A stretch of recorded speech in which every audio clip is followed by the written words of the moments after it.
Our first witness is Dr. Peter McCulloch.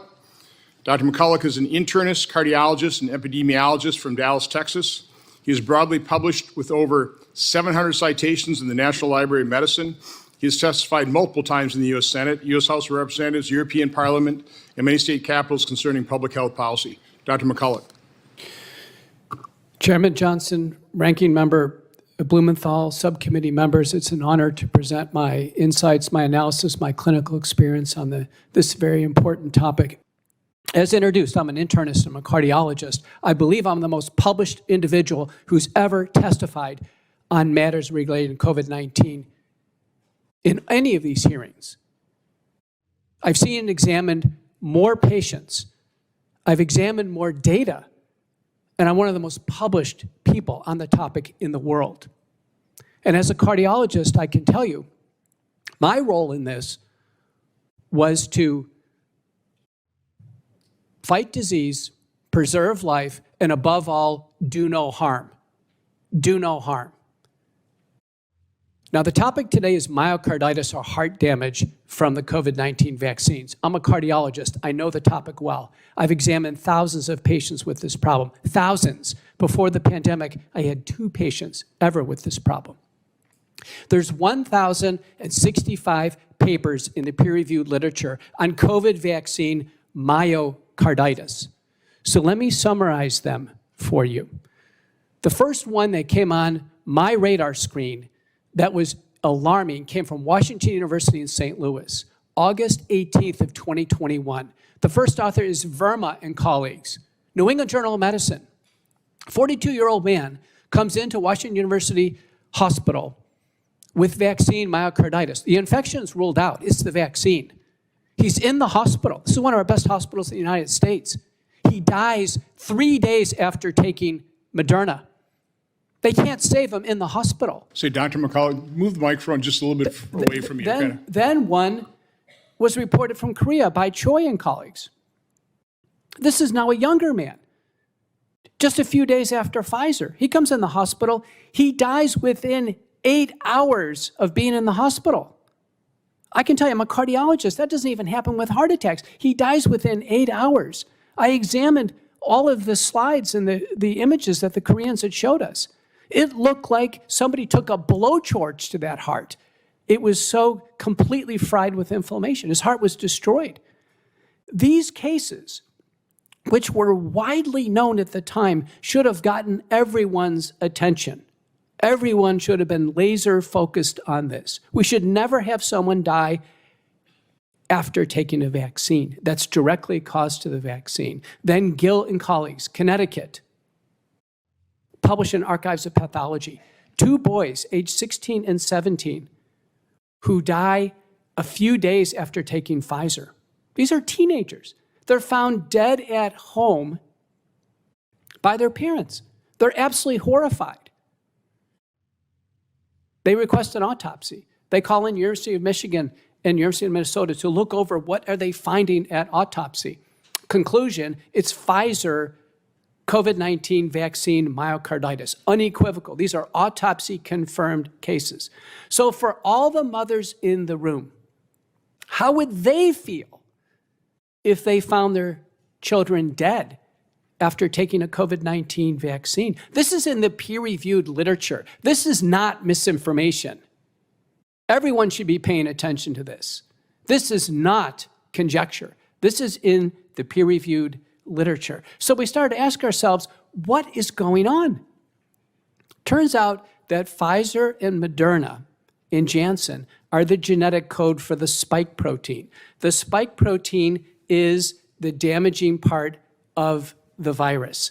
The spike protein is loaded into the body and it causes tremendous damage in some. Acute myocarditis appears to have some genetic predilection, and all of the vials of the vaccine are not the same. But I can tell you, I'm concerned that until the vaccines are stopped, there will be cases of acute myocarditis. And to finish, we've had 216 vaccine deaths this year alone. So if the vaccine campaign continues, we have to look at What are we getting out of it now, 4.5 years of the campaign, and how many more people will die? I'm Dr. Peter McCullough. Thank you for listening. Dr. McCullough, please, in my layman's terms, I just kind of laid out the harmful mechanisms of this injection. Can you and Dr. Vaughn, because I think you've both spoken to this, again, in layman's terms, talk about why this caused so much harm in so many different ways because of the biodistribution? Dr. McCullough. 80% of Americans took a vaccine. 20% didn't. 20% did not take a vaccine. The vaccine was never safe enough for me to take. Messenger RNA, devised by Pfizer and Moderna, has been chemically modified to be unassailable to enzymes in the body to be broken down. The messenger RNA is found in the human heart of people who die after the vaccine. It's found in the brain. The spike protein is found everywhere in the body. 3 studies now show the spike protein is circulating in the blood for 6 to 9 months after people take the shot. This part of the virus, the lethal part of the virus in the vaccinated, it's circulating in the blood. And then they take a booster, they get more circulating in the blood. It is a killer protein. It cannot be safe. It was not safe by design. Safety trumps efficacy. We cannot tolerate false drug claims. And we saw a poster behind Senator Blumenthal making a false drug claim that vaccines saved millions of lives, specifically the COVID vaccine. Well, let's take a look at that. When someone signs consent for a vaccine, Senator Blumenthal, does the consent form say it's going to save their lives? Of course it doesn't. It's not on the FAQ. There's never been a prospective, randomized, double-blind, placebo-controlled trial ever showing that COVID-19 vaccines reduce mortality or hospitalization. There's not even a valid non-randomized study. Thankfully, COVID mortality went down for 3 reasons. Because we all got the infection, vaccinated and unvaccinated, so we developed population natural immunity. We developed early treatment. Credit to Operation Warp Speed. We used all the Operation Warp Speed tools, additional drugs. We treated patients with multi-drug protocols at home so they don't go to the ER.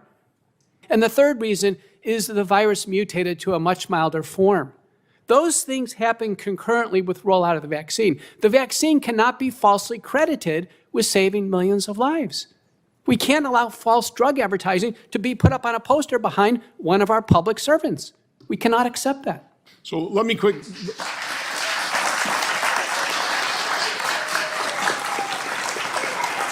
And I will have a lot more questions. So the point I want to make is I think an awful lot of folks are saying that there was not informed consent. I would argue they violated the inviolable principle of informed consent with this COVID injection. I just think that's indisputable. I'll start with you, Dr. McCullough. Do you want to weigh in on that? I've presented at the FDA advisory meetings. I've advised companies for decades on this, so I know the regulatory science very well. When a product definitely results in death, and there are thousands of peer-reviewed papers on this, Governor, the COVID vaccines in some people, sadly, result in death. Some on the very first day they take the shot. That must be a black box warning on the product immediately. I just checked the package inserts for the currently available products, the ones that Senator Blumenthal wants to pursue. Sounds like Governor wants to still pursue these. Our FDA still wants them to be administered. They still don't have the word death in the package insert. As of today, they don't. And so Americans are not fairly informed. Do you have any doubt in your mind that the COVID injection caused some deaths? I mean, what do you think of the, 38,607 right now listed on VAERS? What do you think the real number is? And do you have any science to back up your opinion? The best data are autopsies. So in the largest autopsy series published to date, I know because I'm the senior author, of all the deaths we examined, and we re-reviewed them. We had an adjudication committee. We had ways of arbitration deciding on did the vaccine cause death. The answer is, of these cases that came in for autopsy after vaccination, 73.9% of individuals, it was determined that the vaccine was the cause of death. First author is Holscher and colleagues, who's sitting right behind me. And again, by FDA's own laws, that should be included on that package insert, correct? Immediately in 2021, Dr. Carol Tassetta, working with the Daily Cloud, wrote Peter's Marks in the summer of 2023 and said, where's the black box warning? Where is it? But my guess is the reason they were so concerned about issuing a warning on the Han is, again, they didn't want any vaccine hesitancy on this, right? And also, if they alerted doctors to the fact that if you have a patient with myocarditis, you might want to ask them, did you just get a vaccine recently? And otherwise, the doctor is looking at myocarditis, trying to figure out how to treat it, right? Not trying to figure out the cause, because myocarditis does happen. You know, Dr. McCullough, quickly. Myocarditis was so common that in the UK and Australia, they actually did issue guidelines to doctors on how to recognize it and when to get MRIs. That's how big a problem vaccine myocarditis is. Also, one of the points I made is they did not warn, or they didn't advise doctors to advise against strenuous physical activity, right? They pulled that off of the one warning that they gave. I mean, talk about how dangerous that is. The mild. Talk about how often myocarditis is mild versus serious. Before the pandemic, there was myocarditis. Can be caused by Coxsackie virus. The most dangerous type is called giant cell myocarditis. It was very rare. I had seen 2 cases in my career. One was fatal. But it's in our guidelines. Anyone who develops myocarditis cannot undergo strenuous physical activity. They have to be taken out of sports. It's mandatory because the surge of adrenaline, when there's inflammation in the heart, triggers a cardiac arrest.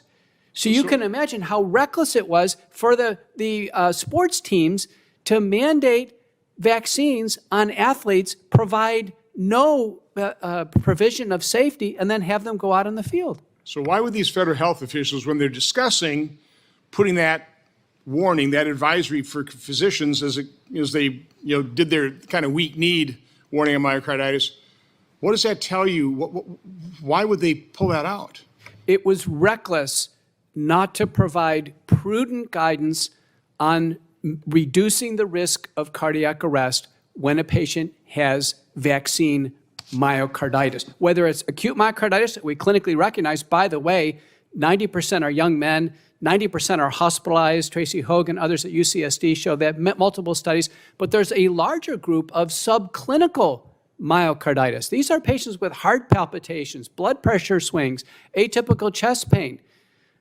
Listen, this is water under the bridge. Fortunately, very few people are taking COVID shots anymore, but these patients still have symptoms. A recent report by Koyosmu in Journal of the American College of Cardiology has shown cardiac arrest in people years after the vaccines, and they have found vaccine microscars in the heart. What I'm going to do is give each one of you, and we'll end with the governor. You can have the last word. Well, I'll probably have the last word.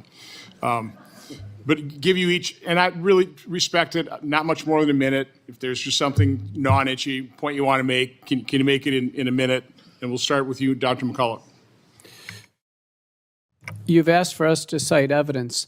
3 papers by Nathaniel Mead, who's in the audience today, a former National Institutes of Health writer, 3 of them that contain nearly 1,000 references, so they're all there in these papers, have concluded that the risks of COVID-19 vaccination far outweigh any theoretical benefits. We've heard countless wishful thoughts from Senator Blumenthal and from Governor Green, Dr. Green, but they're wishful. They wish the vaccines would have saved lives. They wish the vaccines would have reduced severity. I can tell you, because you know this, I was one of the few doctors who was on the real front lines of treating acutely sick patients at home. That's how we reduced risk of death, not via a vaccine.